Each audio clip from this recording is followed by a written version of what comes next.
Hey y'all, Kevin Hutchison here with Realty Austin, and I am grateful to be a part of Stories Inside the Man Cave, a homegrown podcast just like my own business. Wake your ass up or take a damn nap. And we're the three best friends that anybody could have. It's time. Sean, you were twerking. That's going to happen. Murph, don't be a dick all your life. It's one of the more fun podcasts I've ever done. Hey, I tell you what, if you're not talking about sports in the man cave, I bet not say you're not a man. That's it. The 60-second selection of the 2017 MLB Draft, the Los Angeles Dodgers select Morgan Kooper, right-handed pitcher, University of Texas, Austin, Texas. Morgan, I know that was only 5 years ago, but I feel like I've aged quite a bit since that. And that doesn't seem that long ago. I know I have. Seems like an eternity ago when that night happened, but yeah, that was a fun night.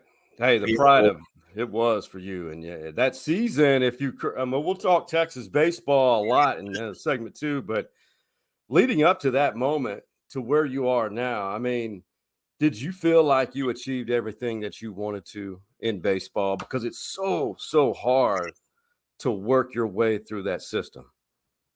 I didn't really ever know what to expect when it came to baseball and how far it would take me. I don't come from my family, I don't have family members that went and played professional baseball or football or anything. So there was really no expectations, like even going to Texas, I didn't know what to expect. I was just glad to have an opportunity even to play in a place like Texas. And then just the growth that I had while I was there. And then it just, culminated into that night. It was kind of one of those deals where when it happened, I had to kind of take a step back and just kind of be like, man, I can't believe that, where I'm from, it just doesn't seem to happen that much. And it was a good ride. I'll say that. Yeah, it was fun. Episode 131 here with the Morgan Kooper. I jokingly say the pride of Jarrell, Texas, but that's kind of the story here in this episode, which is sponsored by Honest AC and Plumbing in Hutto, Round Rock, Georgetown, all of North Austin. Those guys are truly one of the best locally owned and veteran owned. So give Honest AC and Plumbing a call for those needs you may have. But Morgan and I obviously saw him pitch in high school. I say back in the day, but each year goes by quicker. But this is kind of the theme of Morgan's story, that it doesn't matter where you're from, big or small. It could be a one traffic light town, and if you're good enough, someone's going to find you, or if they see potential in you, whether it be baseball, football, basketball. But you came from a sports-centric town in Jarrell, and I know you guys didn't grow up thinking, you know what, recruiters or scouts are going to stop by Jarrell. But when did you – because I know in a conversation you mentioned Skip Johnson. Really, you owe a lot to him, the former Texas pitching coach who's now the OU coach. You owe a lot to him because, shockingly, when you told me that story, that he's the one that truly stuck beside you in recruiting. Yeah. I didn't even have – my junior year, I didn't even have a lot of offers on the table, really. And I remember he came and watched me pitch in Llano. We were playing in a Llano tournament, and he came and watched me pitch. Yeah. And, I really didn't pitch all that great, really. I did okay. And I was kind of like, man, I didn't really know what to expect, kind of the same deal. And it just kind of went forward. And I think I had an offer from Texas State. I went on a visit. And then right after that, I went on the visit to Texas. And when they offered me a scholarship, I committed right there. I was like, I don't have to think about anything. I was like, and this is no offense to Texas State, but when you go on a visit to Texas State and then you go to Texas and you just see the tradition and the trophies and all that and what they have to offer there, I was like, man, it's a no-brainer. And, I didn't get the most scholarship or anything by no means, but, just like I said, just to have that opportunity. And like you said, yeah, Skip, I didn't have hardly any other offers, and, I wasn't going to get drafted out of high school. So it wasn't like they had to really like wine and dine me to get me to go to Texas. For whatever reason, Skip just saw something, I don't even know what he saw really. Because back then, I was so raw, I hadn't really been, I was just grabbing the ball and throwing it as hard as I could, I wasn't really, and I had an okay curveball, and that was just what I rode with. And I got to Texas, and Skip, he just developed me, and then, it just turned into me, kind of figuring it out. And unfortunately, I didn't get to finish my career out with him, but I've told him many times, and he knows it, but, where I was my senior year at Texas has to do with, him giving me a chance and just sticking with me. Now, I think the surface level obviously Skip's and is well-known, highly regarded pitching coach who is really, the record doesn't show it, but really for what he has at OU, doing pretty well right now. Now, the surface level question, and I know you and I have talked about this a lot, and everybody loves talking about it, the opportunity to have played for Augie Garrido. When you look at your life now, and now the late Augie Garrido, unfortunately, was there any moments or anything dating back to all your time spent with that guy who was very supportive of you when you had, I think, your Tommy John injury? Is there anything that sticks with you, that carries on with you through life, and those Augie moments that he invested into you that you really remember as you're getting older? Yeah, I think at the time I didn't realize the magnitude of playing for somebody like Coach Garrido. I don't think I really understood like how big that was. I was, I get on campus, I'm 18 years old, and yeah, I hear all about him, and I know about him obviously, but it's like, and then now looking back, like he when he broke the record, I actually closed that game out, which is pretty Forgot cool. about that. Yeah. But he got the record. And then you kind of sit back and you think about kind of what that means. And, he's been in baseball for so long, and he's been he everywhere he's been, Cal State and even Illinois, he was so good. And, it's just kind of crazy. Like I said, I don't even think I understood the magnitude of what it meant to play under him. But when I think back on it, it's kind of crazy just to really, there's not like one thing, but I think it's just every day, him talking to you and just preaching the mental part of the game. Cause that was his thing, and the mental side of baseball. And, because not very many coaches, preach that as much as he did, I don't think. And he truly believed that, if your mind was right and you had the right attitude, that you could do anything you wanted. And, I think he proved that. If you look at his career, he pretty much lived it. So, yeah, he did. And one thing I think that he liked, and correct me if I'm wrong, but he loved tough kids from smaller communities, or just, and I think I know Skip was instrumental in your recruitment, but I think he really gravitated to kids like you who, came from, you were very prideful from where you're from. And speaking of, what's it like growing up in Jarrell to what you see now? For those who may be watching from other parts of the country, Jarrell, Texas, Morgan, it's about 30 minutes north of Austin. Is that about right, or 40 minutes? Yeah, probably about 40 miles or so. Okay. So if anybody has been hiding under a rock, this is a real estate hotbed. People are moving to Jarrell now. Yeah. I don't know if I would have ever thought that, but yeah, I guess it's just Austin expanding. But when I look back to when I was growing up here and to now, it's, you can't even recognize it. When you go towards the highway, from where I live, I'm probably, 4 or 5 miles off the highway, but when you go towards the highway, Man, it used to just be open fields and pastures and cows, and now it's just houses, and hell, we've got a grocery store now. I mean, which it's a big deal. Like when it got put in, it was a big deal. It was like, okay, we don't have to go to Georgetown to get groceries anymore. Or we don't have to go to Salado or moving whatever. on up. Yeah, we still don't have a stoplight though. No stoplights. We need them. We need them, but no stoplights. So. There's this road for people that who are watching or listening. So there's this exit. I can't remember which road it was. You exit if you're going northbound on 35. It's an overpass. And you go down. It's this beautiful valley where the high school is there in Jarrell. You're going down it. There's this, I guess, a three-way stop, and that just has disaster written all over it because there's all this traffic now. Yeah, and subdivisions going up. No light, but hey. People see the potential in Jarrell, Texas. So if you're a real estate agent, you better jump in the game now in Jarrell or you're behind. Yeah, that's no joke.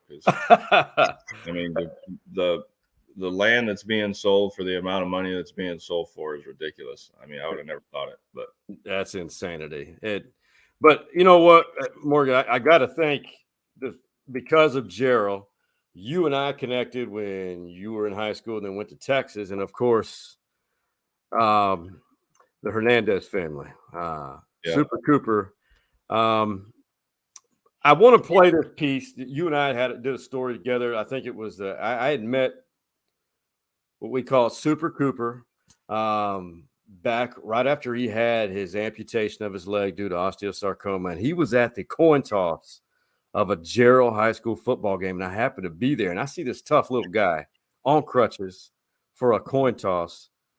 And I found out who his mother was, Mindy.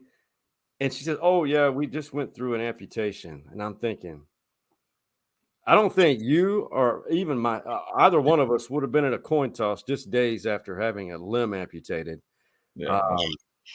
So this is an excerpt of a story that you and I collaborated on that really bonded Kooper and his family together to give everyone an idea. This was about, I think, 6 years ago. It's a relationship which started 2 years ago. Morgan Kooper and Kooper Hernandez. But Kooper calls him Kooper Morgan. Because that's what I always want to call him. He corrected me, Kooper did. Said it's Kooper Morgan. When did that all start? It started 2 years ago when we were in the World Series. He was watching on TV, and I guess since his first name is Kooper and my name is Morgan Kooper, he was like, well, they have it wrong. It's Kooper. His first name is supposed to be Kooper, just like mine.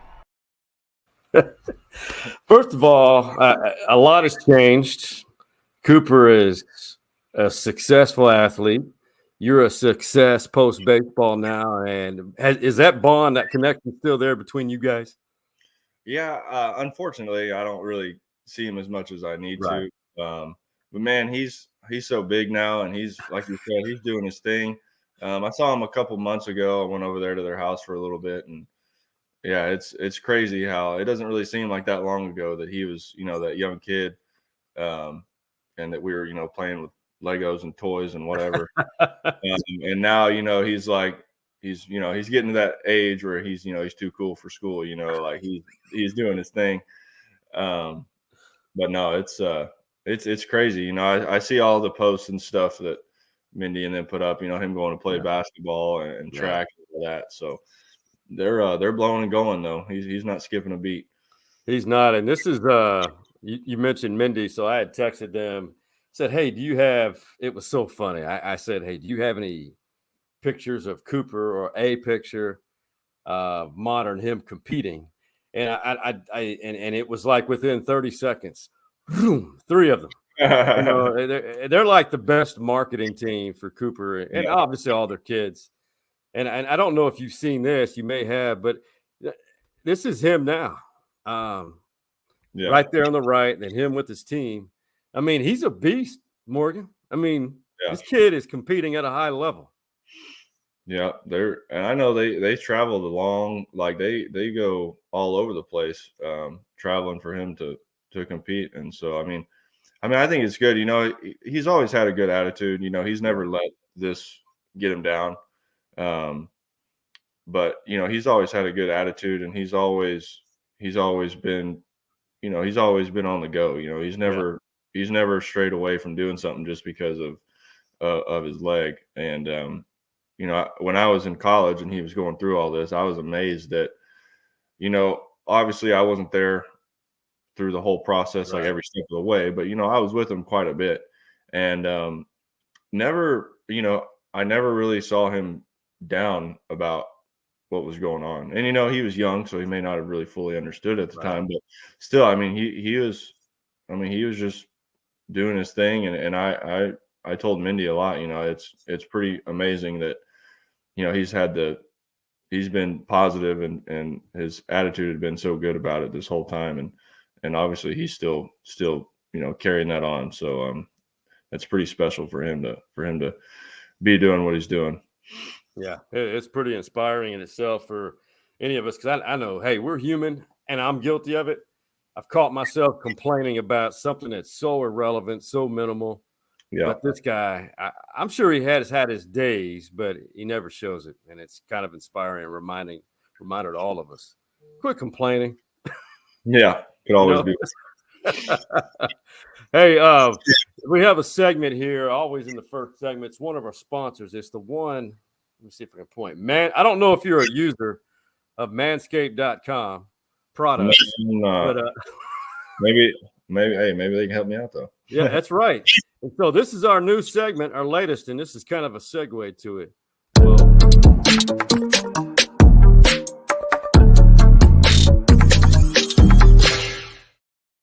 All right, I had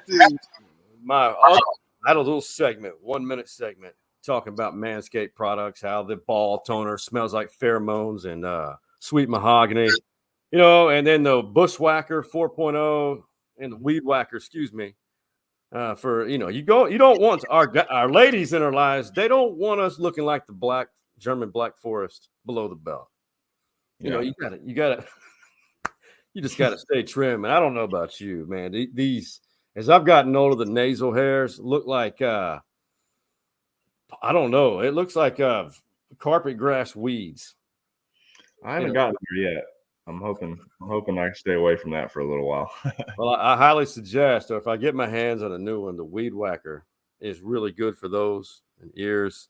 But there is this month, right now, the month of April, it's Testicular Cancer Awareness Month, and Manscaped.com has a shirt that says "We love balls." And it's like breast cancer awareness, and self exams. I think, and I've partnered with these guys.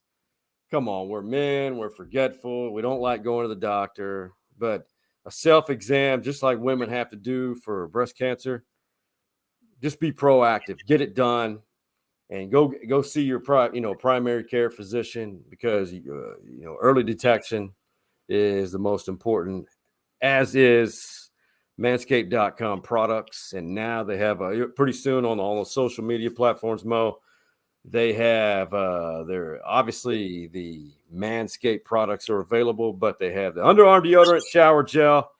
It's not all about just women now. They want men. There's men products that we've got to look and smell good every day, or try to. Yeah. And if you're interested, Manscaped.com, use the promo code MANCAVE for 20% off of your order there, and it's well worth it.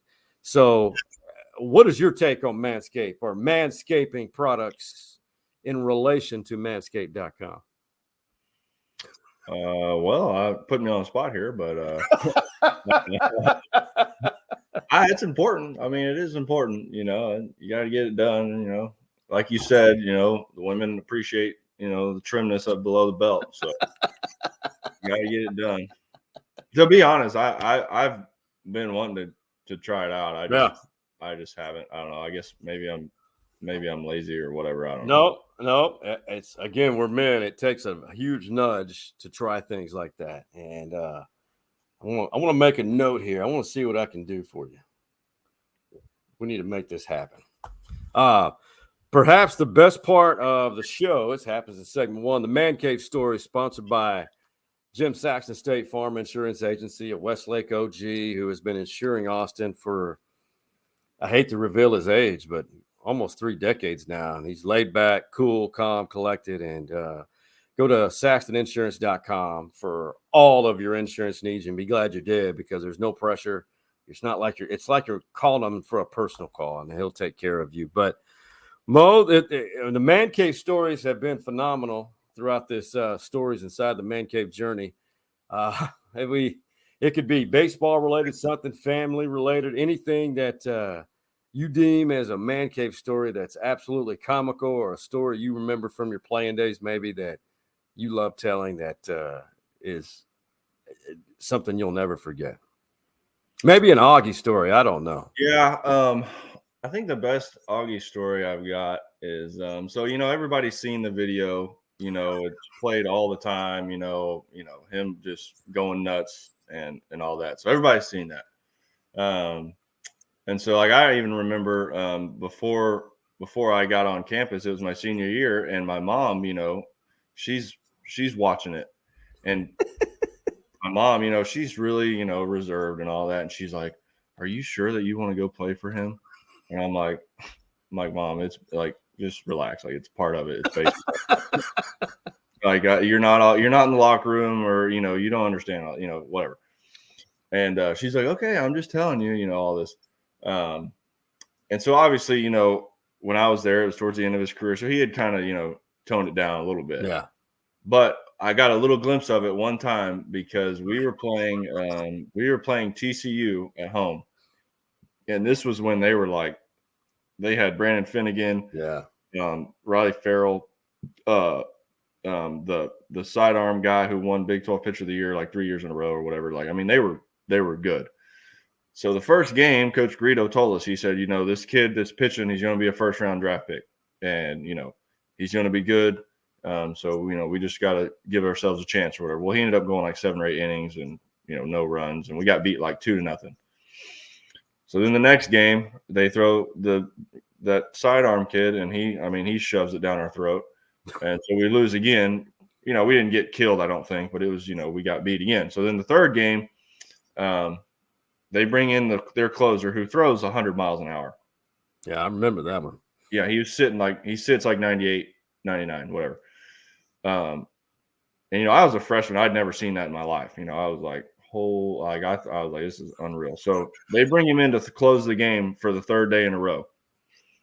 And he was, I guess he was a little sore or whatever, because he was kind of off his game a little bit. But we ended up getting the bases loaded, and Andy McGuire's hitting. And I can't remember if it was the first pitch or whatever, but basically he ran a fastball in on him, and he got out of the way. And if he would have gotten hit, it would have tied the game up, because the run would have come in. So he gets out of the way, and it's just instinct. I mean, the guy's throwing 100, and he runs one in on you. It's just kind of instinct. Oh, yeah. So he ends up hitting a ground ball, double play or something, ends the game. And, usually Coach Garrido would talk to Longhorn Network before he'd come in and talk to us. Well, he blew that off and came straight in the locker room and was wearing Andy out. I mean, like, are you kidding me?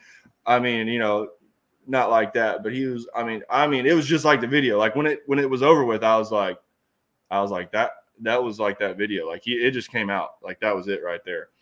And the funny thing was, we're a team, so we backed him up. We're like, Andy, man, don't worry about it. Like, it happens, whatever. Because we were all freshmen, and it's like, man, Coach Garrido just wears you out in front of the whole team because you got out of the way. It's probably not a good feeling. So we went, but then the next day, so Coach Garrido comes in and he said, I want to talk about yesterday. And we thought he was going to kind of apologize. We're like, he's going to say, well, well, he comes in and he said, I'm not apologizing, but I just wanted to let you know that, I was maybe a little out of line, and something along those lines. And it was just funny because we were like, so did he say he was sorry? He is like, it's like, I'm not saying I'm wrong, but I might not should have done that. And he left, and we were all like, so was he apologizing or? And so it was that was probably like the only time that we saw like vintage, not the only time, but like that fire come out of him. And because, I mean, he was old, but man, he still wanted to win. The passion was still absolutely. there, And man, when he stormed through that door, and I was like, uh-oh. and he laid into Andy, and I was like, oh my gosh. And that's probably the best, like when people talk about, because everybody always asks, oh, was he still like that? Did he still yell and this and that and the other? And I was like, not really. But that was the only time that I got a sense of it. But no, I could talk all day to hear those stories. I honestly, I would pay you and whatever beverage you wanted just to hear Augie stories all day. Those never get old, Mo. It's yeah, you guys were fortunate, obviously, to have an opportunity like that. And man, honestly, baseball clubhouse stories in general, regardless if it involves Augie or not, those are always classic. You got to admit, baseball clubhouse stories. Baseball's just different. Yeah, well, in a good way. The personalities that get put together in a room sometimes are just, you can't really beat it because, baseball players are weird anyways. And then you get a bunch of them together and they all live together and all that. You just, it's every level too. It's not, it's not just college. You meet some characters in this game. So tell you what, baseball is a lot like life, except baseball players, in my opinion. It's just in baseball, you let things just slide off. You don't let too many things bother you. That's what I'll try to. Except pitchers. Because you have to be a little, not mental, but you have to be even killed. And that's hard. It's hard to do in life, much less pitching. Yeah, it's well, I think it's harder not to, it's hard not to get down on yourself, but I think it's harder not to get too high. You have a good outing or whatever, and you think you're, I got it figured out, and then you'll get humbled real quick. But yeah, you're right. You got to be even kill. Yeah. Hey, Mo, we're going to take a quick break, and I cannot wait. Back here in Austin, things weren't looking good for the Longhorns, and all of a sudden they've got some momentum after turning a really bad situation of injury into some momentum in the better part of the season, or the best part, the latter half here that we're in. And we're going to head to Norman, Oklahoma. I know that's probably not a good topic to discuss, but we'll have a lot more on that. A certain former Lake Travis Cavalier has a permanent reminder of himself in Norman. That's coming up on the other side of this break.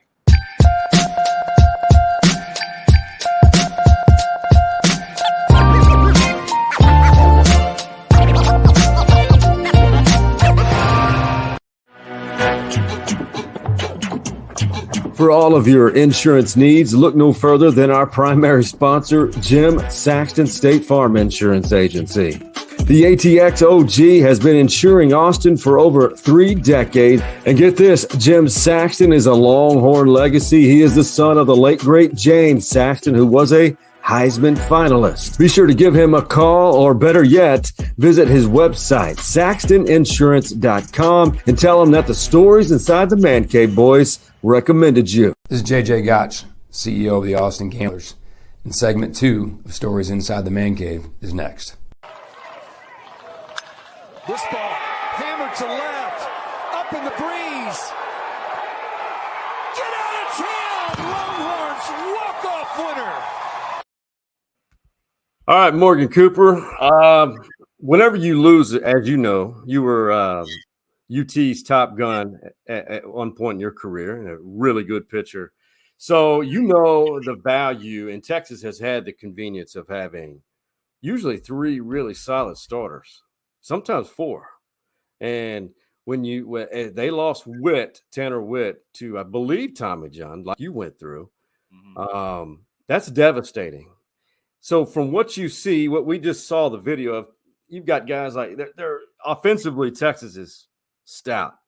Yeah. But when you lose a guy like Tanner Witt, to those who don't understand how that affects the entire pitching staff and bullpen, how do you explain the effects of it? That's pretty seismic, if you ask me. Yeah, I mean, when you lose a starter, it's kind of difficult. And I mean, a starter in general, but obviously Tanner was going to be. I mean, he was a good pitcher. I mean, he wasn't just like a we're going to see how he is. I mean, he was solid, and he was going to be one of their best arms. And so when you lose a starter, then you've got to move somebody who may have been either long relief or just in the bullpen. So then you move somebody else into that role. I'm not saying that they weren't maybe prepared for it, but you kind of have the coaches, the players, everybody. The coaches kind of have a plan going into the season. Like, hey, these are our starters. This is how we're going to do it. And then one guy goes down, and then all of a sudden you kind of got to scramble. You're like, okay, well now we got to find somebody else to start. And so now you take that guy out of the bullpen, and now he's a starter. So now basically you've moved somebody who was probably going to be in the bullpen, who could have been let's say your starter has a bad day. He was going to be your long relief guy to kind of save your bullpen. Okay, well now he's a starter. So now your bullpen, you've got another guy somewhere who's going to have to step up, who may not have originally been in your plan of being a guy out of the bullpen, And so it's tough when that happens, because there's just a lot of shifting. It's not like, oh, well, we'll just stick another guy in there and that'll be it. That's not how it works. It's like you've got your bullpen set, and I don't know, I don't know if he was going to be a bullpen guy or what, but still, it's just not what you had in mind. And so now you've got to kind of shuffle some stuff around to get it all to work. And then, you kind of lose your groove. Those first couple of weeks, they were in a groove. I mean, they were blowing and going. And now you have that injury, and, Todd went down for a little while. And so now it's like, man, you kind of just lose a step for a minute. And then now they're starting to get it back now. And obviously these past couple of games, man, they've been hitting the ball extremely well. But yeah, I mean, it's just a lot of shuffling goes on. And like I said, I think it just hurts kind of the mojo of the team for a little while, you know? Yeah. Segment 2 here of Stories Inside the Man Cave, brought to you by Farmhouse Delivery. If you've not heard of it, it's an Austin, Texas based company which sources Texas grown produce, organic produce, and meats harvested or on Texas ranches. How this all started, this part, I tried it, and unbelievable. There's some produce now that I have never tried before, loved it, and now I'm a client. And if you want to try farmhousedelivery.com, they deliver to your doorstep. I'm going to have a new type of little short story on our social media platforms about farmhousedelivery.com. Use the promo code MANK, but it's 2 different words, for 20% off of your first order. Mo, I did want to add, we were talking about Texas baseball. Obviously, this great state that we're in has amazing college baseball. When you think about the overall health of look at the Big 12, and I was looking at it right before we started this episode, 6 of the 9 programs in the Big 12 are going to be they're going to go to the regionals. And it's you got Oklahoma State leading. Texas now 8-6 as of this recording. They were just absolutely embarrassed by Air Force in that game 1 last week, and then that walk-off we saw by Faltini. When you see the overall health, and you mentioned them beating Baylor 20-1, and then Saturday I think it was 13-4. Did you seen this before on teams you played? People get this second win, this push here in the latter part of the year.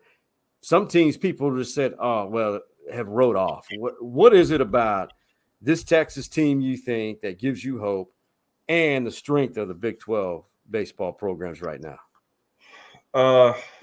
I think this team, they just ooze confidence. Yeah. And you can't really coach that. I mean, you can try and beat it into somebody's head as much as you want, but the kids have to believe that they can play or they're good or whatever, And I'm not saying that teams don't think they're good, but there's just a different level of, swagger, whatever you want to call it. Guys are up at the plate and they're looking to do damage. They're not, I don't think guys are up there like, oh, I hope I can get a hit. I mean, look at Melendez. I mean, he's just destroying baseballs. I mean, punishment. Yeah. And just like, that whole lineup is just, I think it's been a while since we've had a lineup hit like that at Texas. I could be wrong, whatever, but it's a solid lineup. But I think the big thing about them, and here's another thing, and I remember I go back to my junior year, the year after Tommy John. The way you start a season just seems to like sit in your mind. Yeah. And so that 2016 season, we obviously thought we were going to be good and all that. And we lost a Friday night game to UNLV, I think, on some weird play. I think it was like we dropped a fly ball or something. Something happened, and we were winning the whole game. And all of a sudden, like in the 8th or 9th inning, they went ahead and we lost. And it was like, what just happened? And it's for some reason, like it snowballed, and it was like, man, it's like we just couldn't ever get out of the rut. And I think, if you start the season off hot and then you just get all that momentum, and Texas won 10, 11 games in a row, whatever it was. And, they were rolling, and you get that confidence. So then, when they hit a little skid like they did, it's a long season. So, they hit a little skid there. In the back of their minds, they know that they can play and they can beat people. So they just got to get out of it. And, hopefully right now that's them getting out of it and the momentum's going and they'll keep going. But as far as the Big 12, there's always been good baseball in the Big 12. 100%. With Oklahoma State, look at TCU, look at Tech, OSU, Texas, and OU. I really think, and West Virginia is always sneaky too. Yes, they are. But and Baylor, they've kind of been up and down or whatever. But Tech, I don't know if Tech is still ranked in the top 10. I'm not sure. Can't remember. But Texas, Oklahoma State, Tech. It's always been good baseball. And so I think as far as the Big 12 goes, this year they're in good shape. But with Texas and OU leaving to go to the SEC, then it kind of gets weird. But obviously, but right now, it's pretty solid. I don't know why. I feel like the Big 12 kind of sometimes doesn't really get recognition like they should sometimes, because when I was my freshman year, when we went to the College World Series, we had 3 Big 12 teams in Omaha. Yep. And TCU went like 4 or 5 years in a row. I'm like, why isn't where's the respect? Yeah, it's like, we're playing in a good conference too. And, because I always felt like, and it's just my personal opinion, don't shoot me or anything, but, when the SEC plays each other, and they get, they just get beat up on because they're playing all these good teams all the time. Well, they're like, oh, well, it's a strong conference. So, it's tough conference to play it week in and week out. But when a Big 12 team, like, let's say Texas is, on top and they lose a series to somebody, they're like, oh, well, Texas just doesn't have it, or, they're not very good. And it's like, well, when the SEC beats up on each other, it's because they're good teams. But when the Big 12 beats up on each other, it's because, they're not that good. I've never understood that. I'm glad you said it, because I was thinking it, and I'm glad you said it because you saw it firsthand. Everybody else sees it from outside looking in, and it's the truth. Even in the early 2000s, Big 12 was rocking baseball. Yeah. It's good. The state of Texas from junior speaking of junior college, I got a little something there we'll talk about here shortly, but it is good baseball and the depth of players here and where people come here to play, and it's in a great state. But that was a great year that you mentioned where there were 3 Big 12 teams, TCU, you guys, and Tech. Mm-hmm. Some of the nation's elite pitching on all 3 of those staffs and hitting as well. And it wasn't because of Omaha's stadium or whatnot. It was just that good, those good teams. And I think that's why you guys, when you have had such great teams, because you had to play against quality competition like that. Hitting, you had to be very careful how you threw against Big 12 opponents. Yeah, there's always solid lineups. You couldn't just go in there and just throw cookies in there because you were going to get hurt. So yeah, it was always good competition, and like I said, there was always the top half of the Big 12 is always solid. Yeah. And it's still is now. It's I don't think that's ever changed for a while. It's going to, but yeah, it's always been like that. And I just feel like for whatever reason, the Big 12 never really got as much recognition as I thought they should have as far as baseball goes. No, I agree with this. So, as you know, certain opponents get a little chippy, or Augie has been known, the late Augie Garrido has been known to defend you guys as players, and he's always been he was always fiery. But have you ever seen a coach get ejected in the first inning? Has that ever been a part of your career at any level? I don't think so. So, yeah, this happened. I couldn't believe it. It was hilarious. So, former Texas baseball pitching coach Frank Anderson's is the pitching coach for Tennessee, and his boss. I'll show you here. You probably seen it last week. Yeah, this was absolutely hilarious. And one of them was, and now they're both thrown out. And now Tony Vitello bumps the third base umpire. Yeah. First, I mean, what would, if you were a coach or player, what would cause you to get that fired up and pissed off to get ejected in the first inning? Well, I would say, I mean, there's got to be some like prior history, maybe. That'd be the only thing. I know there are certain umpires that coaches just can't stand for whatever reason. And I understand it. It's just with anything. I mean, sometimes you just don't like somebody, it is what it is, I guess.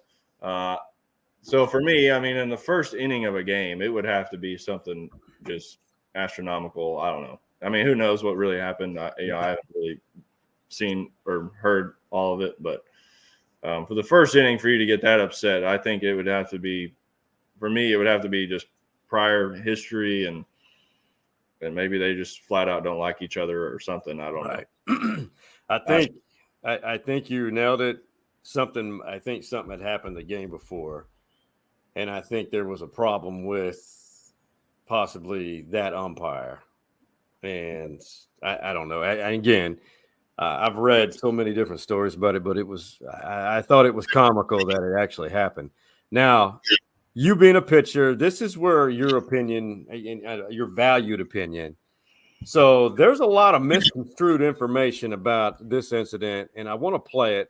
Immediately look to the right of your screen, and there's a lot of bad perceptions of what really happened because, as you know, when things get on social media, people formulate opinions, and it's always you're guilty until proven innocent type. And you know how social media is. But this is two junior colleges in Texas, and just watch from the right of your screen immediately.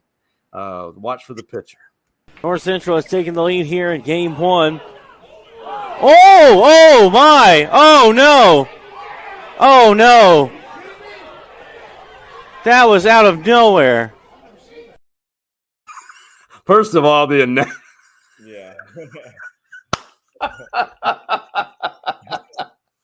He obviously didn't see that coming.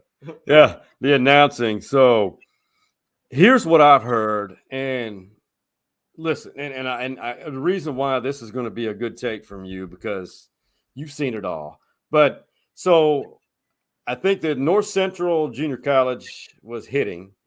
Weatherford was pitching or on the field. The pitcher for Weatherford, I believe, is going to the University of Houston. Not that this condones anything, but after I say this, you and I and everyone watching or listening will get it for his reaction. For a lack of better words, the guy for North Central, there had been a history, running his mouth, talking shit the entire time, and just instigating things, calling out the dugout, the opponent. And it had happened in prior games. And he had hit that home run and was just talking trash to that pitcher the whole way around, to the second baseman, to the shortstop. And so obviously there's always more to the story. That's the more to the story. That was a great form tackle, by the way. Yeah, that's pretty good. Recruited for football now. Oh, he needs to be recruited by University of Houston, the Cougars football program. Yeah. So, Morgan, have you been in a situation like that? How do you contain yourself? Because I know there's a lot of unwritten rules in baseball, but that guy was not respecting the game. And I'm not just going out to defend the pitcher, but it's hard if someone keeps disrespecting the game like that. Yeah. I mean, I don't think I've ever had anything like to that magnitude that would make me want to go do that. Yeah.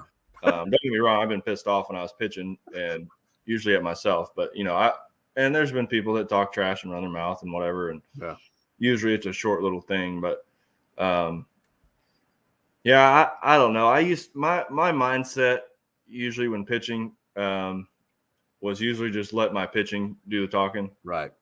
I didn't have to, bark at anybody or now if somebody said something to me, then I would say something back. But as far as, talking trash or whatever, I just try to go about my business and go back to the dugout, but it's kind of tough though, because, if you're on a team and you've got somebody chirping all day or, all weekend or whatever, and he hits a home run off of you, so you're already upset. And then he's going around and talking trash to everybody when he's running around the bases. I mean, I could see you getting really pissed. Now, it was like all of a sudden he was like, screw it, I'm going. And he dropped his glove and it was like, here we go. So I don't know. I don't know if I could ever really go, because here's another thing is he did it in front of their dugout. So when he hit him, it was like their whole team was on top of him and he was by himself, because the catcher in that video, the catcher runs out there and then leaves. So like, I'd be mad if I was him. I'd be mad. I'd be irate. Because he's got gear on and he's underneath like 20 people and the catcher's walking away. But I don't know. That's just one of those deals, obviously we don't know the whole story, and he was obviously pretty upset. So I don't know, but it was a good tackle though. That was a great tackle. I mean, that was textbook. I mean, he literally went across the bow, did the form tackle and throw him down. And it was a good head whiplash too. I thought that was a good impact. That's college football. Tackling is an epidemic, lack of. So I think you found your guy for, I don't know. What do you think? Outside linebacker, strong safety, something like that? Yeah, I may not have the size to be a linebacker, but a little defensive back or something, probably good for him. There you go. Yeah, he had good speed. That was good closing speed from the mound to the ball carrier. Since we're running out of time and we mentioned football, the Baker Mayfield. So I'm going to post that on social media. Baker Mayfield, a Lake Travis product, really good quarterback, Heisman winner. Everybody knows the story. Started at Tech, and then walked on at Oklahoma, ended up winning the Heisman. So when I was in Oklahoma City, they have a Heisman Park, statues of all their Heisman winners. So Baker just had his unveiled over the weekend, and pretty cool deal. And I'll post that on social media. They had 75,000 people for their spring game, by the way. Gosh, in Norman.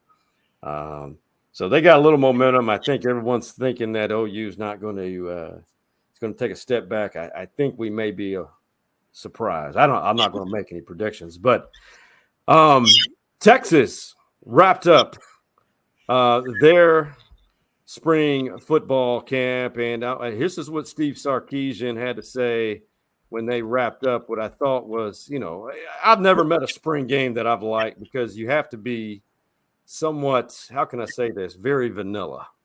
Yeah, I thought all in all there were some things there that we can really take from this from an evaluation standpoint. I don't know if I necessarily say I value it more, but it is different because, to your point, there was a lot of people here tonight. Now, schematically, not nearly as much of what we carried into tonight as what we did the last two scrimmages. So I definitely carry weight with kind of the evaluation of it.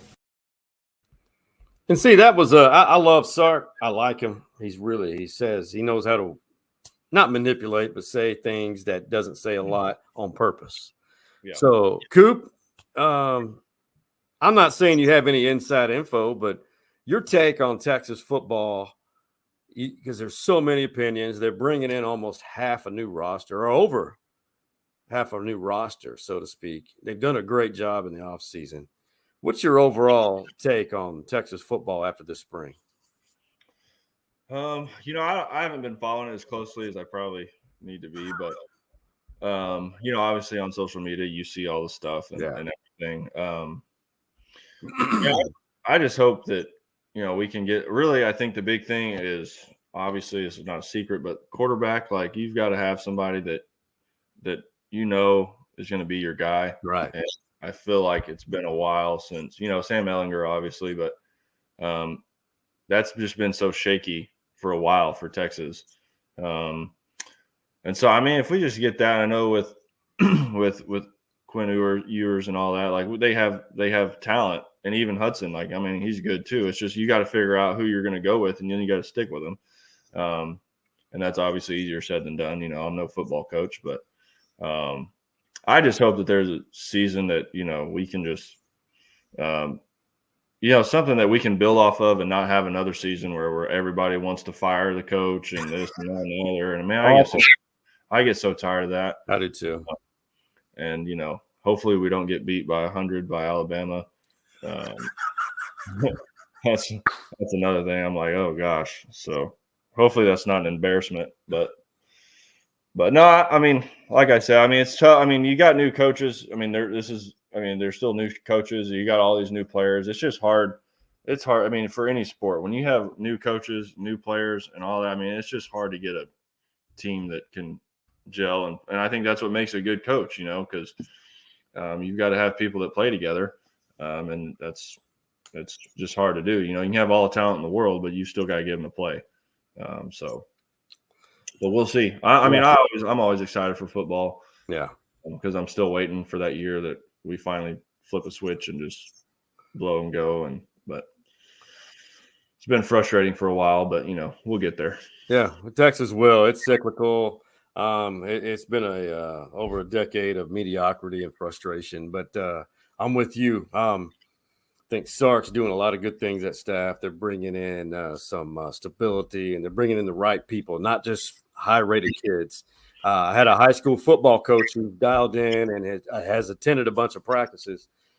He said that the quarterback of the future, he thinks, is Malik Murphy, the quarterback that just signed out of California.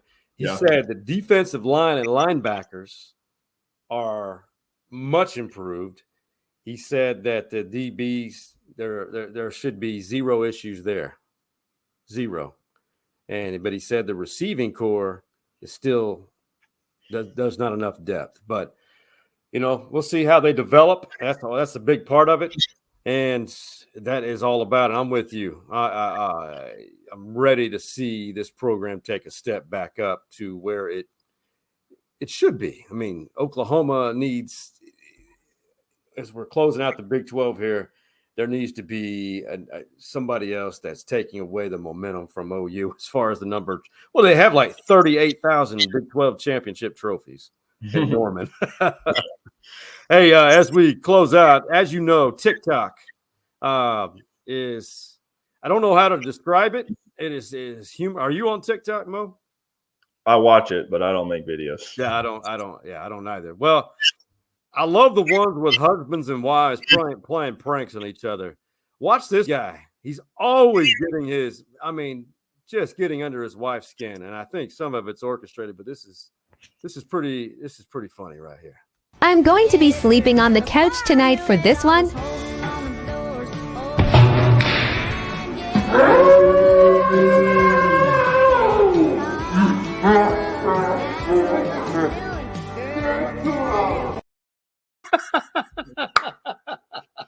Yeah, I'd have to say that might have been staged, but it's still funny. That was staged for sure.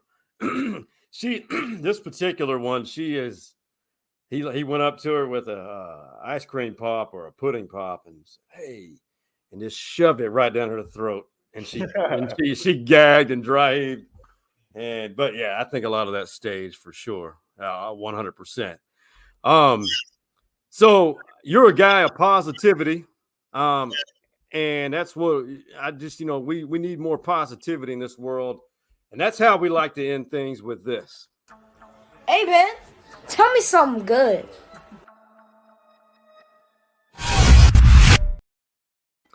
Tell Me Something Good, brought to us, everybody, by our guy, Kevin Hutchinson of Realty Austin, San Antonio, everything in between.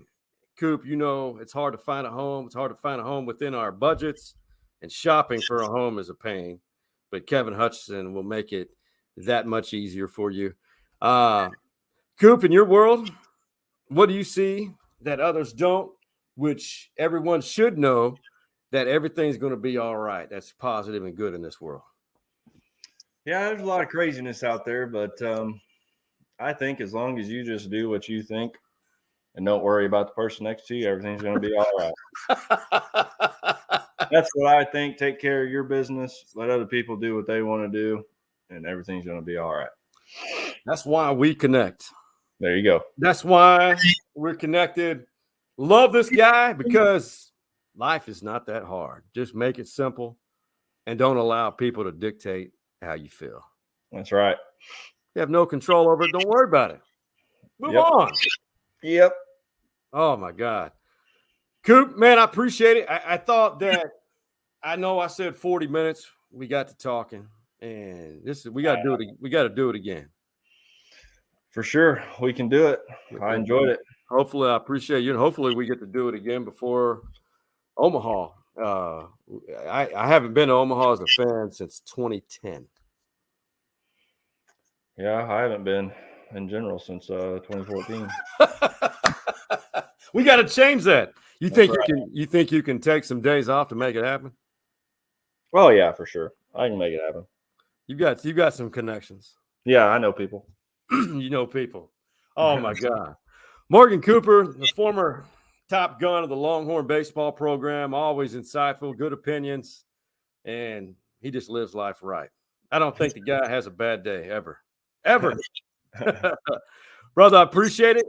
And for Morgan Kooper, I don't know why I just said that. Morgan Kooper and the OG Man Cave boys, that being Big Mike, Coach Mo, and Hardball Hearts. We out. You see the drippy, I'm fitted up. Hop in my car and the giddy up.